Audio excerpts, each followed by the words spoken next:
And welcome back. This is another brief ABE talk, or really an ABE commentary, continuing to look at a few passages from the recent book, The Reality Game, the ABE Commentaries Vol.2, about relations with ourselves, the world around us, and the greater universe. So just to have a few more snippets from the ongoing conversations with ABE. As those of you who have followed ABE know, that a lot of the talk is about vibrations and the energetic world that we are a part of, not apart from, but a part of, and how we're all kind of related in our vibrational connections. And one thing that comes to mind is often that because of this, we can get ourselves out of sync with our energetic environment and with our relations.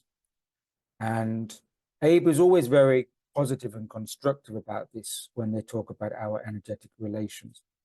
So I still want to read a few extracts from chapter, or rather section 2 on the reality game before I move on. And of course, because of our specifically digitized electromagnetic environment, we are naturally concerned about being a part of this kind of what we may call non-organic energetic environment.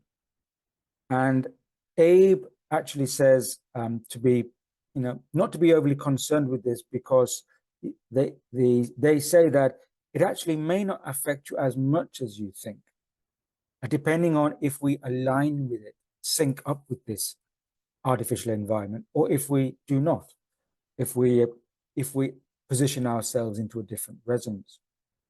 And ABE says that, quote, when your own resonance is of unity, of grounded true unity within, then you see there are not so many things that can so distort it, that can contaminate it in a way as to redirect it to get caught up in other resonances. So the more kind of grounded we are and stable within ourselves, that foundation actually protects us and makes sure that we don't have a kind of stray vibrational tentacles that get caught up in so much things around us. Although, of course, that we have to be careful there. And often, because we're concerned about this, we can become uptight and very rigid. And ABE advises us not to be too rigid about this. And it's a question of holding on to our truth and being able to move with our truth rather than being rigid and kind of, in anxiety. Again, I quote, ABE says about our rigidity. ABE says, not in such a way as to stand stiff in a storm. No, for you could easily break. But be like the bamboo that is so flexible to enable it to be touched but not broken, end quote. So there's that image of, here ABE says about the bamboo, there's image of being, the kind of the tree that kind of can bend in the wind rather than trying to resist it and to struggle against it. So our energies are not one of resistance, but actually of moving out of the way of maybe the incoherent, disorderly energies. And also to recognize when we may be in a state, period, or position of vibrational stress. We have to step away from that. And ABE talks about having a recognition that if we are in vibrational stress, to take a break from it. Again, quote, when you see that there is but a break, an exit, the thing is you need to look up, stop, and see. That means if we're in a state of vibrational stress, we need to stop and see, look up, to recognize that we can actually have an exit from that. Not to kind of continue to endure that stress. it's very important in these times, Abe reminds us, not to be in a state of emotional or vibrational stress. They are correlated: mental, psychological, physical stresses.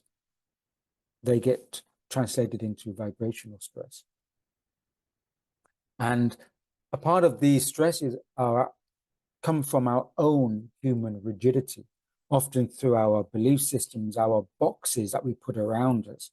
And Abe has often talked about how we humans constrict ourselves through our own specifically labeled boxes or labeled structures and constructs. And so we tend to live out of these constructs rather from a genuine kind of flowing freedom. And we often can lose our foundation by, again, projecting ourselves onto so many external things, and then we energetically or vibrationally latch on to those things. Here, Abe says, quote, anything that you do so lose yourselves to, and see that this is putting yourself into something else, be it a person, a religion, work, or even a coffee machine, that you do so want. And as stupid as this does so sound, it is but the truth, end quote. So even if it seems like stupid by saying, if you put your wants and desires onto a coffee machine, that energetically takes you out of yourself. Well, it's true, because anything which we have a kind of project our desires onto, whether it's another person or whether we get overly attached to certain work things or external things or belief systems or consumerism, then that can take us away from ourselves and we can get lost. We can get lost vibrationally because of all the things that we've projected our desires onto externally. So that, I think, is an interesting remark. And also Abe continues on this theme of on this linking up to so many things, that if we don't get any kind of reciprocal exchange, then we're just feeding out, but we're getting nothing back. And again, Abe talks a lot about this reciprocal relationship energetically. And if we link up with so many of our possessions, our desires, even our ideas, we're linking up on a one-way street, but we're not getting a reciprocal energetic exchange in that. Quote from Abe, do so make sure that the things you are linking up to are but feeding back in equal quantities of equal resonation. If not, they will not serve you. A small point, but I think significant, that we often don't realize that energy is an exchange.